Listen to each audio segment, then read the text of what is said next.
I'm going to spend the next 15 or so minutes talking about London over the past 20 years, since 1997. I'd like us to go back in the time machine and move forward. Talk about the amazing change that we've wrought, many of the people in this room responsible for that, and also to think, therefore, where we are now as a city, and where posit some questions about where we need to go next. So I want to talk about London 1.0, 2.0, and the next phase of London being 3.0. And I'm thinking, is anyone under 16? No, is there anybody here under 30? Yeah, me too. So, a lot of what I'm about to show you to begin with, you won't necessarily remember unless you lived in London and were brought up in the centre of London. But in the centre of London in 1997, if you came to Trafalgar Square, this was the conditions that the people who were walking around Trafalgar Square and to and from Buckingham Palace would have to put up with on a regular basis. The Trafalgar Square, for those of you who don't remember, was a square in the middle of a traffic island where you had to take your life into the hands on the North Terrace in order to actually get round that awful traffic. I worked very close to Trafalgar Square, and I used to virtually kill myself every day when I was dodging past the strollers, the tourists who were trying to enjoy the square. I was a strider. This was a phrase that was actually coined by Jim Walker, the walking expert, I kid you not. Striders and strollers. And at the time, Government Office for London and a variety of other people came up with the idea of how to improve Trafalgar Square. And I'm going to focus on this just for a couple of minutes because it's really important for the battle of people in London. Eventually, and it was eventually, because it took a long time, and it's a big story, which includes my then organisation, Central London Partnership, who came into the frame, Foster's and a whole range of brilliant people like David Rosenberg and Spencer de Grey, Tim Stoner and Space Syntax, and a plethora of people, including Government Office for London, Westminster City Council, and their residents came together to try and do something about this. And the residents was the issue. There were people who, when the traffic analysis was done, showed that it took 9 minutes, Space Syntax proved it took 9 minutes to walk from the south-west corner of Trafalgar Square, where I showed you those penned-in people, to the north-east corner of St. Martin's in the Fields, if you were going on foot. The pedestrian modelling showed that if you were actually going to pedestrianise the North Terrace, it would take 2 minutes extra to go from that same journey across Trafalgar Square or through the area. And there were a lot of people in Westminster, or a few people who objected to that. And Westminster, who were naturally concerned about their residents' votes, were worried about the impacts of that on them as a council. And I'm not going to dwell on this because, in the meantime, there were a whole variety of lobbies. We set up a business lobby led by my then chair, Sir John Egan, which brought together a lot of people. We lobbied the mayoral candidates and a whole range of other people in order to get this into the mayoral manifestos. John Prescott kept the scheme going. The solution for the Trafalgar Square was to move into the Greater London Authority's jurisdiction, and that's when we were able to go forward with the pedestrianisation. I'm dwelling on it because it was the start of the argument that London had to be about people. We were at the end of the 20th century, a century where we had wrapped ourselves around cars. We'd actually made our cities and our towns and places to be all about cars. And there was a line in the sand being drawn in the late 20th century that says this is about people. And it was literally a fight to put people into the equation and say the car couldn't be king. So we could walk in safety along the North Terrace and do nice things.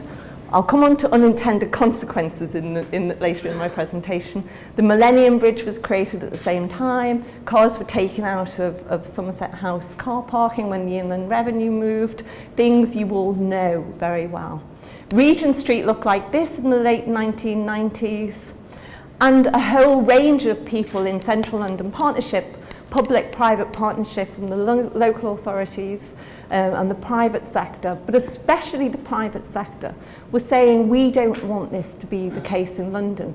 We need to forge our economic destiny on creating a city where people want to be, where we can get employees, shoppers, and a tourists who want to be in London. It was about the future of our economic competitiveness and our position as a world city. It was also thinking about how, when Anita Roddick, I heard her say over 25 years ago, we advertised for employees, but people came instead.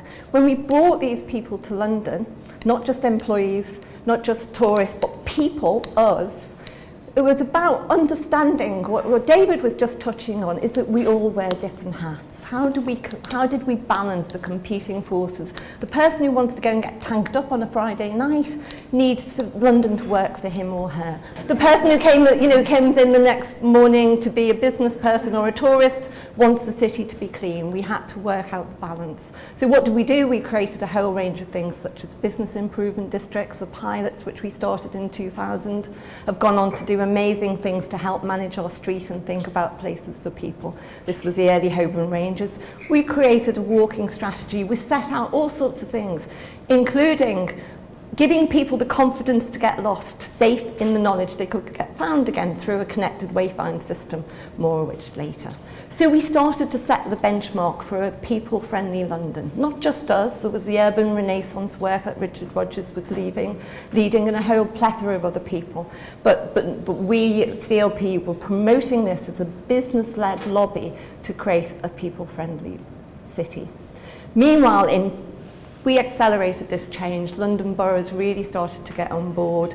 Kensington was an early adopter with Daniel Moylan, a great leader, who saw the High Street Kensington opportunity of changing that in order to create a good shopping environment, in order to counteract the threat of the white city, which is in development. So the left is before and the right is after. And that set a benchmark and a template for what we went on to do in other parts. Decluttering, street furniture, beautiful, beautifully designed.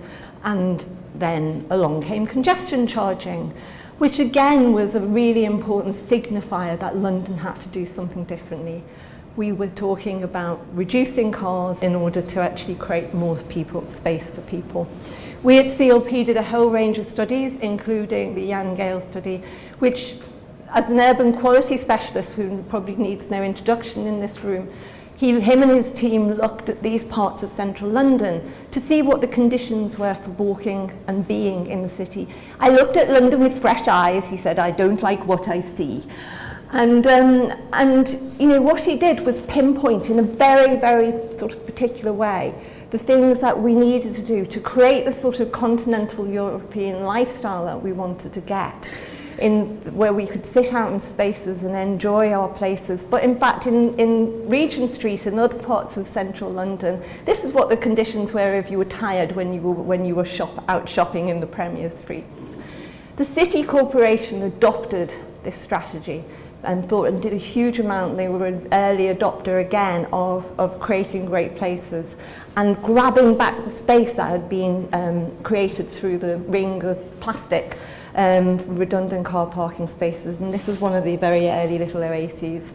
Terry Farrell needs no introduction, an incredible leader in all of this work, especially with his Nash Ramblers and his Euston Road schemes, all with the view of putting ourselves into the equation and creating great places. I talked about the private sector, the Crown and great estates like them, and Grosvenor Estate were also a really key part of this. They went on to do their own Jan Gale study, and this was a scheme in Belgravia. That was a before, and this is an after. And Legible London needs no introduction to you. I'm so pleased to have been the midwife of Legible London. But it was also going on outside of central London. It wasn't just a central London. Nottingham, the Mayor's 100 public spaces, Livingston's 100 spaces. We're taking this elsewhere. This is in Hackney. And then there were grand projets, such as Exhibition Road, before and after, more of which in a moment. And then the Oxford Circus Diagonal. I am just giving you an overview of the type of change we've achieved. including, as I've already said, in outer London. This is Bromley, through the Mayor's Regeneration Fund with Bromley, more in Wood Street, more mayoral majority. What we've done through the work that people like you in this room have done over the past 20 years has made the everyday so much better. This is just at-grade crossings right across London. Desire lines, sight lines, which were once language of the nerds, are just the everyday occurrence now.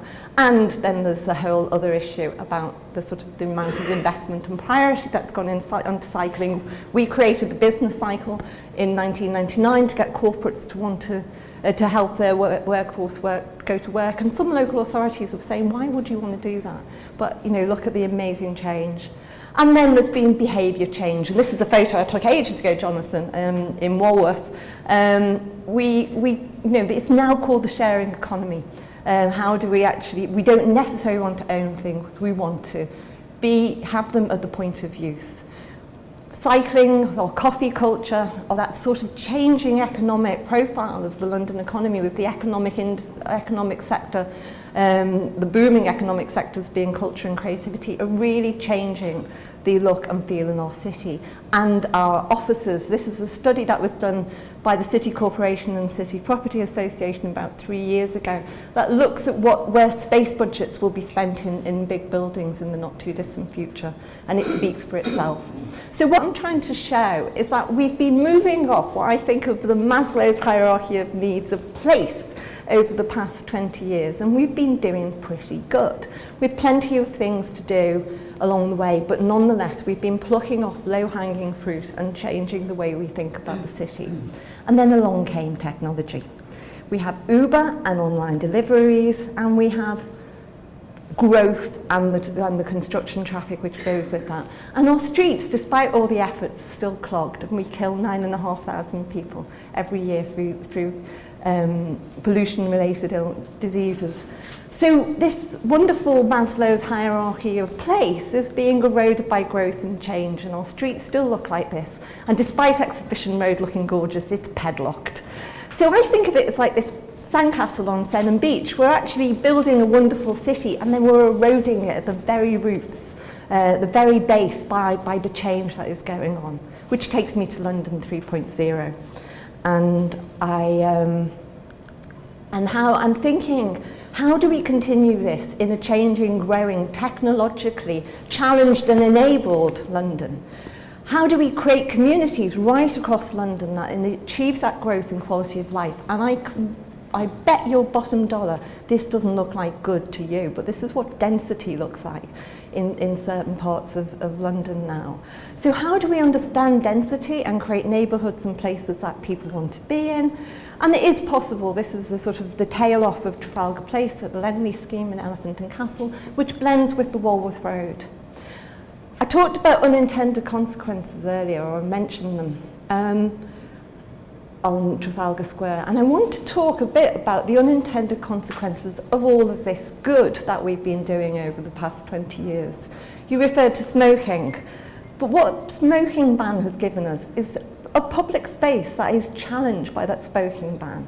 Our streets and spaces are owned by smokers, to a point where I don't want to sit in a sidewalk cafe anymore, a pavement cafe anymore, because I don't want to smoke.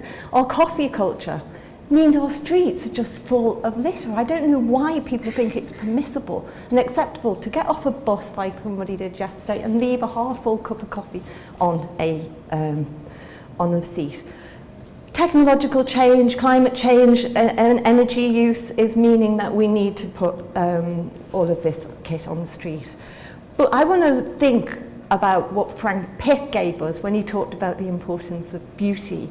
The type of things that he built, the legacy of London Underground, the fantastic Kenneth Grange trains, they created things of quality in our transport, which have been taken forward in some of our streetscapes, such as Exhibition Road.